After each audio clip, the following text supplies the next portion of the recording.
This week I'm at the O2. I've walked all around it and inside, looking for the best and most interesting photos I could find. If you stay tuned to the end, there's a bit of a twist in my favourite photo this week. The O2 was originally built as a Millennium Dome for the year 2000, and it's now one of the largest concert venues in the UK. Let's go! Starting at North Greenwich Station, you can't miss the O2. A walkway leads you from the station down to the dome itself, and this is the path that would be taken if you're coming here for an event or a concert. Seeing the dome from a distance, it's hard to believe that it was built as a temporary structure 19 years ago, but close up you can see it's a large tent. Even on a weekday afternoon when there are no events on, it's still quite busy with people coming and going from the restaurants and cafes. Over the years, more and more buildings have been built around the O2. These buildings didn't have to fit in with any traditional existing structures, so they're in a variety of shapes, colours, textures and styles, and most of them are quite striking. The building we're looking at right now is Ravensbourne University, specialising in digital media and design. And what I like about this is that you can sometimes catch a picture in its round windows of the O2 structure reflected there.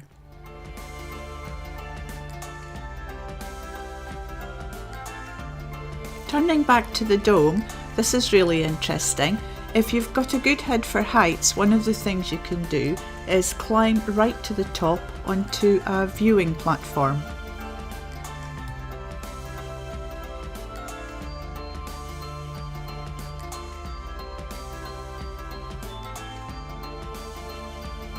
And this is the same climb from a different angle.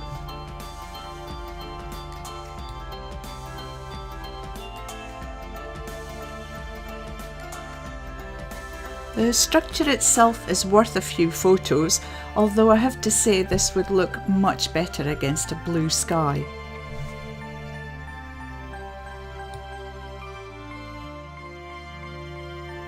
Next, moving round the O2 and going to the right, we're heading towards the river, and one of the first things we see is the cable car. I love going on this cable car, and I have been on it quite a few times. It's so high that it's always exciting. One night I was coming home from work and looked across and saw the lights on the cable car against the dark and thought, I wouldn't mind just trying that out in the dark just to see how it is. Anyway, it wasn't busy at all. I got on. I was in a little car all by myself. Fine. So far, all good. Got to the other side. It was really exciting. Great views in the night. Lots of lights. Everything looked different in the dark. But on the way back, right in the middle section at its height, the cable car for some reason stopped. And luckily, I know that they do this sometimes. Maybe somebody needs a bit of help getting off. Maybe there's something going on. They need to help people get on.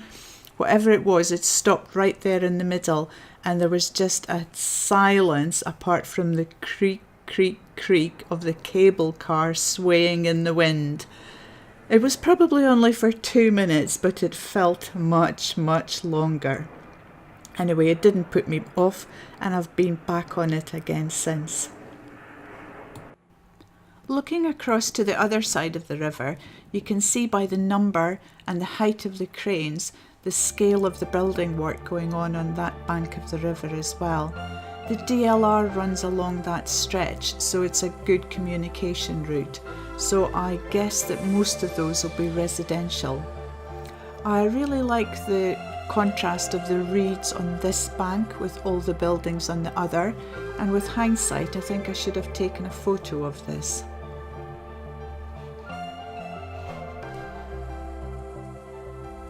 As I've carried on walking around the O2 and still following the path along the river, the sky has really quickly become even more grey and stormy. I like taking photos when the sky is this colour, the river takes on the grey, and your photos just generally have that steely grey look. This video in particular, I wish I had taken this as a photo at that time.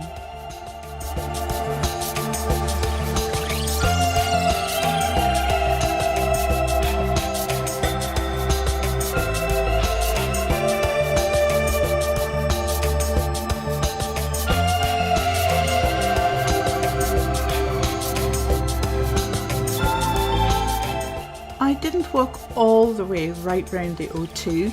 It's quite a long way actually to do that.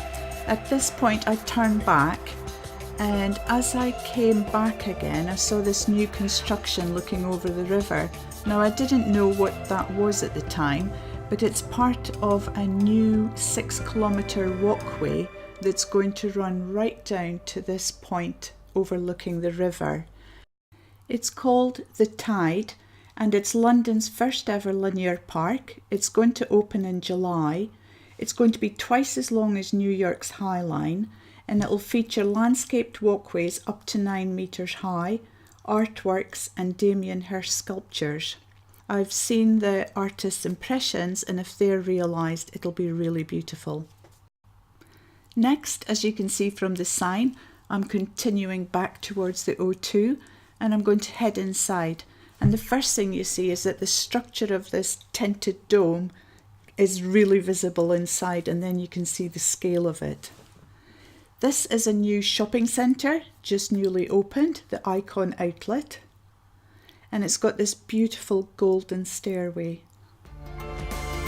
Next I'll walk along the walkway. There's lots of restaurants, bars, quite a good variety. This arena is absolutely packed when there's an event on.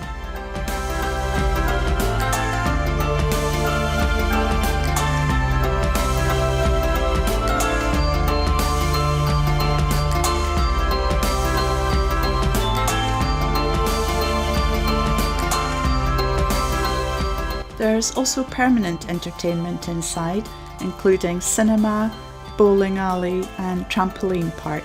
There's also lots of seasonal things as well.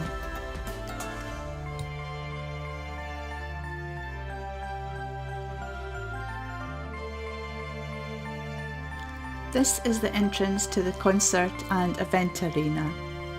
So heading back outside, and there's something strange hanging from these cranes, and believe it or not, this is an overhead restaurant.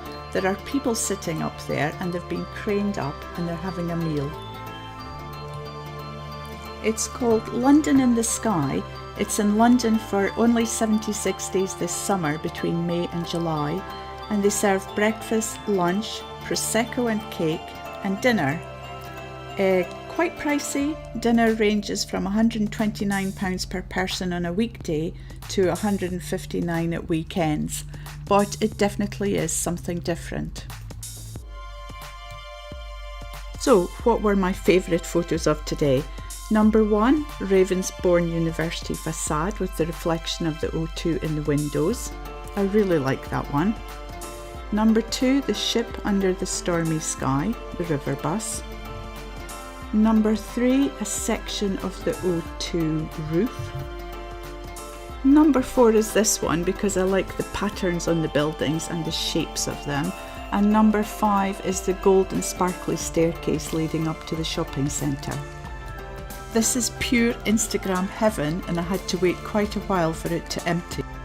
I did say right at the start though that there was a twist this week, and what I found was walking really close to the O2 is it's really difficult to get a photo of the O2 itself.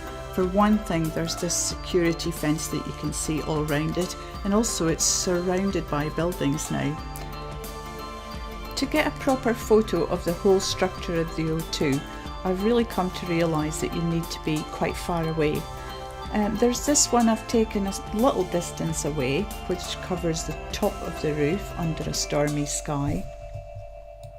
My favourite though is one that I took at another time from the other side of the river on the Isle of Dogs, and this is a nighttime photo. And I think really to capture the O2 you do need that distance. So this is my pick for this week. Thank you for watching. I hope you enjoyed that this week. If you did enjoy the video, please give it a like. hit the red subscribe button to subscribe and click the bell and you'll be notified about all my future videos. Have a great week. Bye.